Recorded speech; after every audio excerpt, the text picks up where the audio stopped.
Welcome back to the Gnostic Chef, where we came to explore the taste buds and the brain cells, bringing another food for thought. The topic today, nature versus nurture.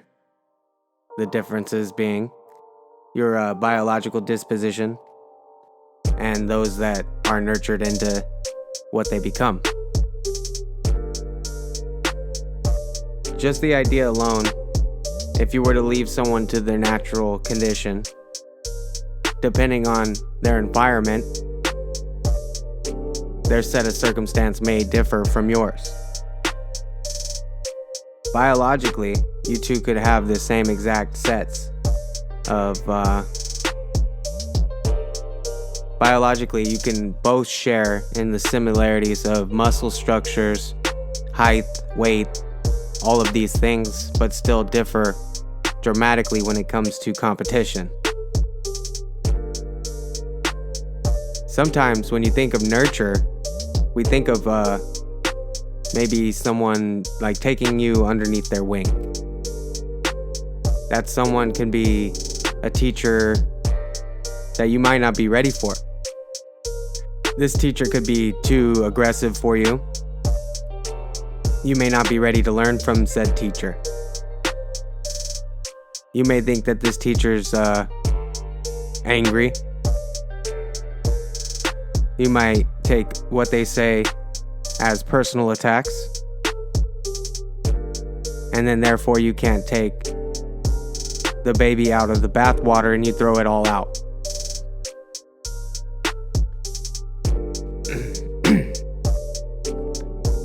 Just think of it as this. Sometimes you can't be nice.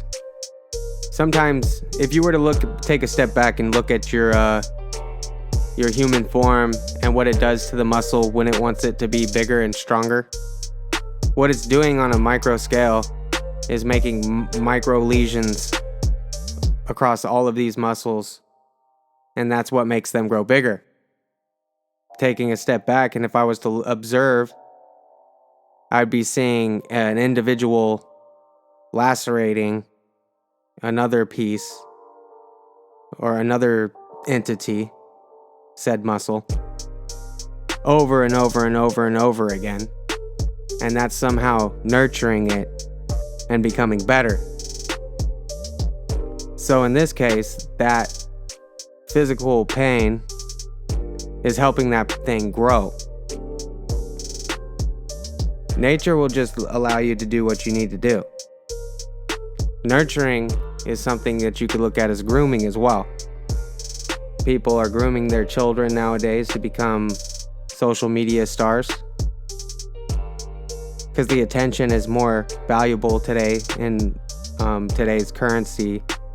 The attention, your prana, your lush is what they're after. So if they can get you to take 100% of your time and invest it into something that may get you nowhere, you will never be here. Because the differences between being nowhere and now here is a space. And that space is just a knowledge of time, or knowledge in general. They say when a mind is affected by PTSD, the amygdala grows. It becomes hyperactive. The name amygdala derived from the Greek word amygdale, meaning almond. We have the amygdala is being... So the amygdala is being manipulated through this trauma. The amygdala is in charge of the fear response. Those who suffer from emotional trauma on the brain will often exhibit more fear and traumatic sensors than others. And this is due to that growth of the amygdala. Mary Magdalene, also Magdal, same, almond. What was she there to do? She was there to witness the crucifixion. She funded Jesus. She was the first person to see him after the resurrection. The resurrection is that image that the pineal may be sending back to your visual cortex, and it needs to get permission through the Magdal, the Mary, before it allows it to be rendered completely into your reality. So depending on this almond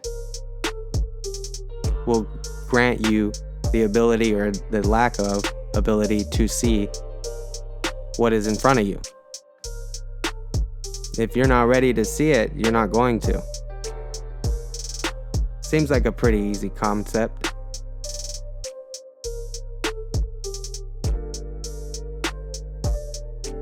So after this amygdala sends that distress signal to the hypothalamus, it activates.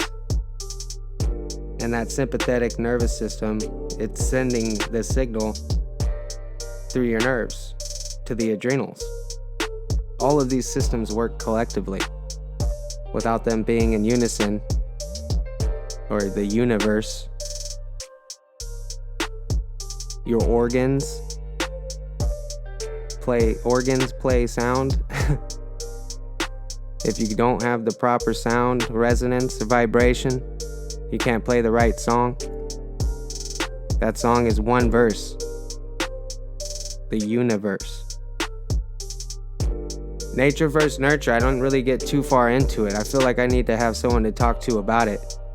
I appreciate if you've made it this far, and I can't wait till the next one. I hope everybody has a blessed day and many blessings on your journey. Till the next time, enjoy.